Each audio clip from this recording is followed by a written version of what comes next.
The moment every mother dreams about became the moment my entire world fell apart. Just 2 hours after I gave birth to our beautiful baby girl, my husband stood beside her hospital bassinet, looked at her tiny face for only a few seconds, and quietly stepped backward. He refused to touch her. He refused to hold her. Then, without another word, he walked out of the room, leaving me crying with our newborn in my arms. I believed my marriage had ended before our daughter's life had truly begun.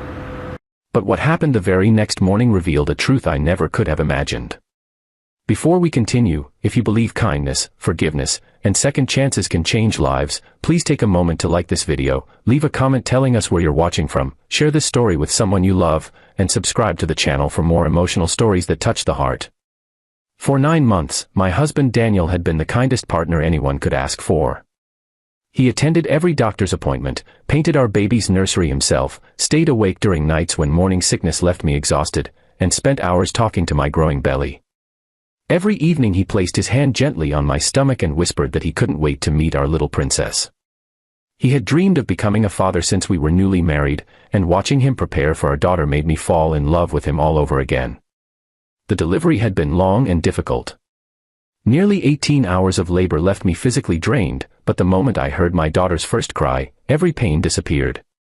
She was tiny, beautiful, and perfect. Her little fingers wrapped around mine as though she already trusted me completely. I cried tears of gratitude, believing this was the happiest day of our lives. Daniel stood nearby during the delivery, but something changed the instant the nurse placed our daughter in the bassinet. The joy vanished from his face. His smile disappeared, replaced by an expression I had never seen before. His eyes filled with confusion, fear, and something even more painful, distance. When the nurse smiled and invited him to hold his daughter for the first time, he slowly shook his head. Everyone assumed he was nervous, as many first-time fathers are. But he didn't simply hesitate. He stepped backward as though an invisible wall had appeared between him and the baby. He quietly whispered that he couldn't do it. Without explaining anything, he left the hospital room. At first, I convinced myself he only needed fresh air. The delivery had been stressful for both of us.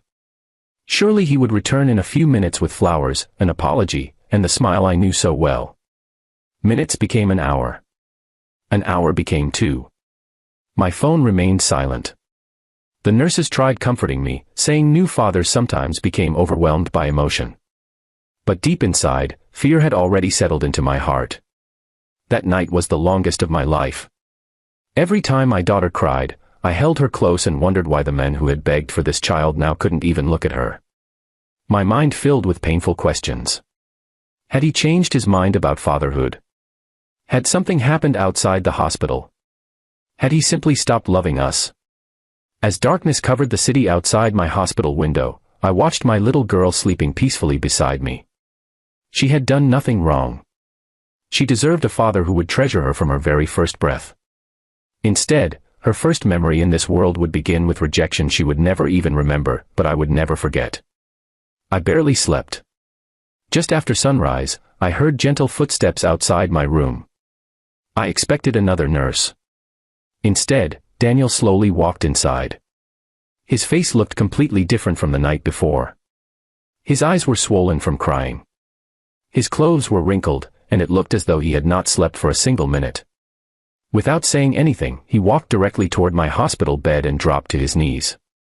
Tears rolled down his face before he could speak. He admitted that the moment he saw our daughter, she looked exactly like someone he had spent years trying to forget, his younger sister, Emma. When Daniel was only 15, Emma had died in a terrible accident. He had been responsible for watching her that afternoon, but she slipped away while he looked away for only a few moments. Although everyone insisted it wasn't his fault, he carried unbearable guilt for more than 20 years. He never spoke about it because the pain never truly disappeared. When he saw our newborn daughter's face, every memory came rushing back with overwhelming force. He wasn't rejecting our baby. He was running from his own unresolved grief. All night long he had sat alone in the hospital chapel, crying, praying, and blaming himself for something that happened decades earlier. He realized he was allowing old pain to steal the joy of becoming a father. Before sunrise, he visited a counselor the hospital had available for grieving families. For the first time in his life, he spoke openly about losing Emma. The counselor told him something simple that changed everything. Loving this little girl would never betray his sister's memory. It would honor it. When he finished telling me everything, I could barely hold back my own tears. Suddenly the wall between us disappeared. I wasn't looking at a man who rejected his daughter anymore. I was looking at a broken little boy who had carried impossible guilt into adulthood. Daniel slowly turned toward the bassinet. Our daughter opened her tiny eyes at that exact moment. His hands trembled as he carefully lifted her into his arms. The room became completely silent. She stopped crying almost instantly and rested peacefully against his chest. Then something incredible happened. Daniel smiled. Not the nervous smile from the delivery room. Not the forced smile people wear to hide pain. It was the smile of a father finally allowing himself to love without fear. Tears continued flowing down his face, but this time they carried healing instead of heartbreak. Over the following months, Daniel became the most devoted father I had ever seen. He changed diapers without being asked, stayed awake through sleepless nights, sang lullabies he barely remembered from childhood, and celebrated every tiny milestone our daughter reached. He also continued attending counseling, determined that the past would never again control his future. Watching him heal taught me something I will never forget. Sometimes people don't pull away because they don't love us. Sometimes they pull away because they are carrying wounds they have never learned how to heal. Compassion doesn't erase pain overnight, but it creates space where healing becomes possible. Our daughter is now old enough to run through our house with endless laughter. She has no idea that her father's first hours with her were filled with fear instead of joy.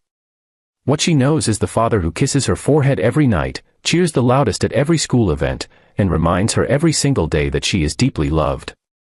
The next morning truly changed everything, not because life suddenly became perfect, but because one broken heart chose healing instead of hiding.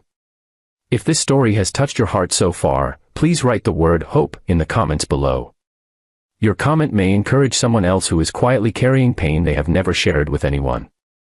And before this story ends, if it reminded you that forgiveness, understanding, and love can heal even the deepest wounds, please like this video, leave a heartfelt comment, share it with your friends and family, and subscribe to the channel.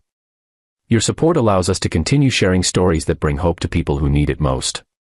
Sometimes the greatest miracle isn't that people never break. It's that even after life shatters them into pieces, love gives them the courage to become whole again. And on the morning after the darkest night of our lives, that's exactly what happened to our family. Chupame la verga. Tuve que imprimir la letra de una canción para llevar mañana a analizar en semiología. Adivina qué canción. Los amigos del barrio pueden desaparecer. Canción de mierda. Pero lo que vos querés que la profe te aplauda. Vos Es querés que la importante. profe se agache y te aplauda, boludo. Pero lo eligió el profe, boludo. Ah, la elegí, bro. No es una canción de mierda, imbécil. Una canción de Te mierda. dije que fue una canción de mierda. Lo dijo el boludo de Nick. ¿Cómo se dice? ¿Por qué no llevas ni a High Hitler? A ver, No se va. Niga.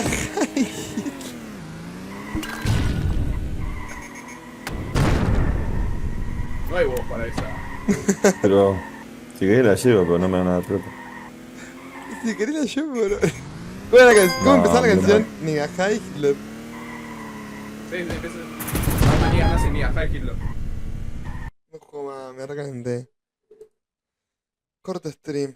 Me chupan todos la verga.